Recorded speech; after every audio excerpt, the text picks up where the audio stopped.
Welcome to Rings of Power Reactions. I'm Aaron, your host and fellow Middle-earth wanderer. Here you'll find reviews, reactions, and deep dives into the lore behind Amazon Prime's Rings of Power. To go deeper, come wander with me on my main podcast, Lore of the Rings. Visit ringspodcast.com or find Lore of the Rings on your favorite podcast player. Now, let's wander Rings of Power. When someone says, if you don't like Rings of Power, then don't watch it, what they're really saying is, stop caring. But that is impossible when it comes to Tolkien's legacy. Here's the problem with if you don't like it, don't watch it. You're asking fans to stop caring about a world that they have loved for decades. And this isn't about just hating on the show or criticizing the show at all. I love Tolkien's world way too much to just sit back and ignore what Rings of Power is doing. That idea is so lazy and it's so dismissive, and it comes from people who just really don't care. So I want to tell you why this really matters to me. But before I do that, I want to share with you why I feel like Rings of Power is deliberately trying to erode the legacy that Tolkien left us. I'm Aaron, host of Lore of the Rings podcast, and your guide to wandering Middle Earth. Make sure you hit that subscribe or follow button so that we can always wander J.R.R. Tolkien's world and works together. And special thanks to this episode's executive producer, The Old One. If you would like to support the Lore of the Rings podcast, then head to ringspodcast.com/member. Now, let's wander. I've had so many people ask my opinion about Rings of Power, and I've given my opinion to so many people, but what I usually do is I turn that question around and I ask them, I say, what did you think of Rings of Power? And in most cases, these people are really casual observers. They haven't explored the lore as deeply as you and I have done, especially on this podcast. I remember once I was sitting with a guy from work. We were out to eat at a restaurant, and we were waiting for a few other folks to show up. And he asked me my thoughts on Rings of Power, and I turned it back around to him, and he said, "I haven't read the books, and I liked the movies, um, but I feel like Rings of Power was okay." And he kind of said it like in this questioning voice, like it was okay. Like, is it okay for me to say that it was only okay? And I just kind of nodded my head and I said, "Yeah, I hear that from a lot of people that it's okay." And I feel like that is a miserable failure on Amazon's part. It's absolute miserable failure for any TV show for people to feel forced to say, it's okay, it's decent. But it's an absolute tragedy when it comes to Rings of Power. And I think it's a tragedy for at least three reasons. The first reason why I feel like that is such a tragedy is that this TV show is the most expensive TV show in the history of TV. All right, $1 billion to produce this show. Now let's take out 250 million for the rights, and you're left with 750 million. Now, as I understand it, the going rate to pay the writing teams, the producers, is like 3%. If you're in the industry and you know a better rate, then email me at host@ringspodcast.com. But let's go with 3%. So that means out of all of the money that they could have spent on this film, $22.5 million could have been spent on the writing team. Do you know what you can get for $22 million? It's estimated that in 2023, George R.R. Martin, the fantasy author behind the Game of Thrones TV shows, that his estimated income in 2023 was $25 million. So for 20 plus million dollars, you can get a really good, decent writer to write your screenplays for you, to create your characters, to create your dialogue, to create your dramatic tension. You can get some good writers for $20 million.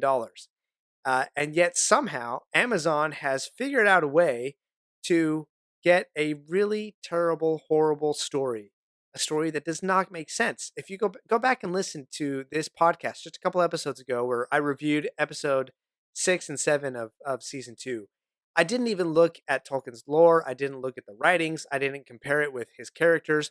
All I did was ask a simple question: is this story believable? Does it have an inner sense of reality, a verisimilitude, as Tolkien would say, about what makes a really good story in his essay on fairy stories?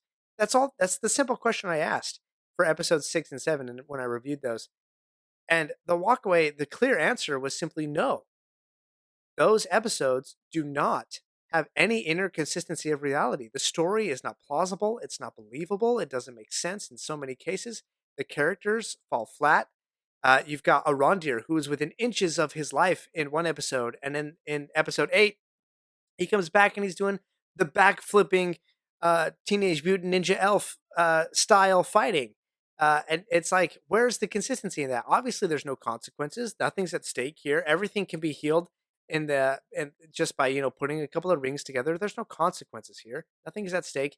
So somehow you've got all the money in the world to pay for good writers, and yet you get a dismal story that when people watch it, they just say, "Nah, it's okay." Making sure that the writing and the story is paramount, first priority. Even Tolkien understood that. In a letter that he drafted around 1956, Tolkien said this about The Lord of the Rings, quote, "First of all, it must succeed as just a tale. Excite, please, and even on occasion move, and in its own imagined world be accorded literary belief." Tolkien understood this. The story comes first. If the story works, then you have a lot of grace to do a lot of other stuff. But if the story doesn't work, then it's a failure. But the second reason why I feel like that is just a major tragedy is the material that they chose to pursue in this show. You've heard me say before on this show that the best decision that the showrunners made for Rings of Power was to set the action of this show in the second age of Middle Earth. That's a brilliant decision for a number of reasons. Number one, it's very critical what happens in the second age to set up all of the events in the third age, all of the events that we see in the Lord of the Rings films and in the books. Second age is crucial to setting that up. You've got two major tales in the second age: the forging of the rings and the rise and fall of the kingdom of Numenor, the island kingdom of paradise for men on earth. And Sauron is intertwined with both of those plots, very, very detailed, very intricately. And yet Tolkien did not provide a lot of details. He gave us some high level overview. He gave some sketches of dates and some major years. He zoomed in on a couple of really unique stories during the Second Age. But for the most part, the Second Age is pretty unexplored by Tolkien. And the parts that he did explore are pretty scattered. They're scattered, divided, leaderless, as Elrond might say, regarding all of the source material for the Second Age. That was until Brian Sibley came out and published, edited and published his book, The Fall of Numenor, which is right over there, right behind me on my shelf, right there. Great book, by the way. I'll link to it in the show notes. So you've got the Second Age, which has crucial and amazing tales for the Third Age. In one letter, Tolkien wrote that about his entire mythology, quote, "The cycles should be linked to a majestic whole, and yet leave scope for other minds and hands wielding paint and music and drama. Amazon's Rings of Power has certainly attempted to step into that space. Tolkien left that space wide open for other hands and minds to grapple with, and yet somehow they have still screwed that up. Terrible story. They had the wonderful material that they could have done, and yet they threw it all in the garbage. They didn't make any use of it. The third reason why it's a tragedy when people react and just say, meh, it was okay, is because Amazon literally had a built-in fan base. On day one, when this show was announced, we saw some of the earlier images. Millions and millions and millions of people around the world were ready. We were ready. We were eager. We were hungry. We wanted to return to Middle Earth. We wanted to have a journey. We wanted to have an adventure. We were there. Millions of us were bought into the show from the very beginning. And yet that was all spurned. It was all turned aside from the very earliest marketing efforts before season one. I remember there was some conversation about Tolkien fans, and there were like four or five of them, and it was clear that none of them had ever read a word of Tolkien ever. And it's like, oh, well, maybe that was really poor marketing on our part. Yeah, it was poor marketing on your part. You have completely dismissed the fans. Season one was all about a bait and switch of who's Sauron, who's Halbrand, what's going on. It's like, no, we're not idiots. Okay, Harry Potter fans, you're really not going to like this, but Tolkien Tolkien readers are not idiots. Okay, if we want just fluff and bait and switch and some really basic fantasy stuff, we're gonna go read Harry Potter. Okay, and that's fine. I love Harry Potter. It's great. I've read it to all my kids. We own all the movies. We watch it every Halloween. It's fine. Harry Potter's great. Star Wars is great. But Lord of the Rings is a different intellectual level to me, and the fans are as well, right? We're not stupid. And between season one and season two of Rings of Power, the showrunners, the writers, they've just treated us with absolute disdain, treating us with dismissiveness, and it's insulting. Really, it's insulting. So for those three reasons, Amazon has all the money, they had great material, and they had a built-in fan base, and yet still somehow after 2 seasons of this show, we're left with, meh, it's okay. This was the easiest slam dunk TV show in the history of TV shows. It was how could you fail? How could you fail when you had the money, the story, the fans, you had the perfect combination, and yet you failed. The best you have done is meh, it's okay. I get so frustrated. I can't even express how frustrated this really makes me. But I want to return to that first point. Why care? Why do I care? Why do I continue to watch Rings of Power even though my hopes have been utterly dashed and destroyed? Are you ready to dive deeper into Tolkien's world? If you've ever struggled to read the Silmarillion, I've got just the thing for you. I've created a free guide packed with my best tips to help you conquer this epic book. Whether you're a seasoned reader or tackling it for the first time, this guide will make your journey through the first age of Middle-earth more rewarding than ever. Head over to ringspodcast.com to download your free guide today. Your adventure deeper into Middle-earth starts now. Visit ringspodcast.com today for your free guide. I know you are a big fan of Lord of the Rings, just as I am. So I have something special to share with you. Imagine carrying a piece of Middle-earth with you right on your finger. Well, now you can, thanks to the incredible Lord of the Rings collection from Manly Bands. These aren't just any rings. These are officially licensed, meticulously crafted rings inspired by the legendary world of J.R.R. Tolkien. Whether you're channeling the wisdom of Gandalf, the elegance of Legolas, or even the mystique of the One Ring itself, there's a design in this collection that's perfect for you. On my finger right now is my personal favorite, the sleek Aragorn ring. For you, my fellow wanderer, I have something special. 25% off your entire Manly Bands order. Visit ringspodcast.com and tap the gold bar at the top. There you'll find an exclusive link and code that gets you 25% off your entire order. So whether you're in the market for a wedding band, a statement piece, or just something cool to show off your love for Middle-earth, don't miss out on this exclusive deal. Again, visit ringspodcast.com, tap the gold bar, and save that 25%. These rings are as timeless as the tales they represent, so order yours today. First, for fans of Lord of the Rings, this is not just a TV show, okay? It's not just a movie. It's not just a book. These stories, these characters, these ideas have become a cherished part of our lives, culture, even how we view ourselves and the world around us. Tolkien's works resonate deeply with millions of people around the world because of its themes of courage, friendship, hope, even in the darkest of times, and even the ennobling of the disenfranchised. The story is about hobbits, the most ignored people on the planet, and yet somehow, without them, evil would have conquered, would have won the day. Isn't that a theme that we can all get around? I love that. So we are emotionally invested in Tolkien's world. Okay, it's not just a TV show. It's not just a movie. It's not just a series of books. We can't just walk away from it just because this adaptation is flawed or miserable. We care and we watch Rings of Power because we want this world that we have cherished to be treated with the same love and dignity and respect that generations of people all around the world have treated these stories with. And yet somehow it's just, we'll pick out a few characters and a few place names and give you a terrible, horrible, mashed up corporate stories, especially the ones that Tolkien provided us. They have a power to inspire and challenge us and connect us across culture, across languages with universal themes like sacrifice, death versus immortality, fellowship, friendship, all of these themes that humans around the world crave for. Tolkien gave a masterful story for that.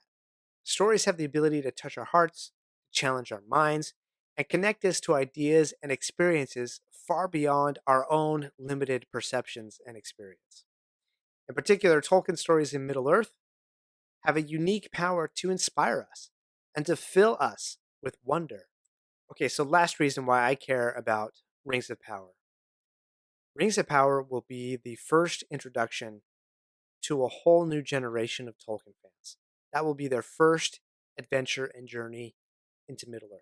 If Rings of Power has somehow made you aware of Tolkien's world in Middle-earth that you weren't aware of before, Or maybe it's reignited, rekindled the light within you that you've lost. Maybe you read the books in college or you saw the movies 10 or 15 years ago, and Rings of Power has renewed that interest in you or brought it up for you, made you aware of it for the first time. Then I say, welcome. I'm so glad you're here. If Rings of Power has piqued your curiosity, even just a little bit, then you have a treasure trove of adventures and amazing stories and tales ahead of you. Tales that will move you, tales that will make you cry, characters that you will fall in love with. You have so much adventure and awe inspiring, wonderful journeys to go on as you explore Tolkien's worlds. And if Rings of Power, if it brings one more person into reading the books, going back to Peter Jackson's films, taking a deeper look at Tolkien and his themes and his stories, then okay, I guess they've done some good in this world. I guess there is a star high above the darkness in the clouds that even evil cannot touch. And that is more people will become aware of Tolkien's world and become more curious to dive into that. If you are one of those people, then I say welcome. Hit that subscribe button. Make sure you're subscribed because there is so much of Tolkien's world and works for you to wander through, for you to explore. And I'm here to be your guide. I'm here to help you. I love this world, and I have found so much joy and illumination and wisdom in these themes and in these characters, and I love to share that with you. So welcome. If Rings of Power was your introduction, I say welcome, and that is why I care so much about Rings of Power, and why I will not just simply not watch it because I don't like it. I can't accept that. Thank you for wandering Middle Earth with me today. Are you ready to dive deeper into Tolkien's world? If you've ever struggled to read the Silmarillion, I've got just the thing for you. I've created a free guide packed with my best tips to help you conquer this epic book. Whether you're a seasoned reader or tackling it for the first time, this guide will make your journey through the first age of Middle-earth more rewarding than ever. Head over to ringspodcast.com to download your free guide today. Your adventure deeper into Middle-earth starts now. Visit ringspodcast.com today for your free guide. I know you are a big fan of Lord of the Rings, just as I am. So I have something special to share with you. Imagine carrying a piece of Middle-earth with you right on your finger. Well, now you can, thanks to the incredible Lord of the Rings collection from Manly Bands. These aren't just any rings. These are officially licensed, meticulously crafted rings inspired by the legendary world of J.R.R. Tolkien. Whether you're channeling the wisdom of Gandalf, the elegance of Legolas, or even the mystique of the One Ring itself, there's a design in this collection that's perfect for you. On my finger right now is my personal favorite, the sleek Aragorn ring. For you, my fellow wanderer, I have something special. 25% off your entire Manly Bands order. Visit ringspodcast.com and tap the gold bar at the top. There you'll find an exclusive link and code that gets you 25% off your entire order. So whether you're in the market for a wedding band, a statement piece, or just something cool to show off your love for Middle-earth, don't miss out on this exclusive deal. Again, visit ringspodcast.com, tap the gold bar, and save that 25%. These rings are as timeless as the tales they represent, so order yours today.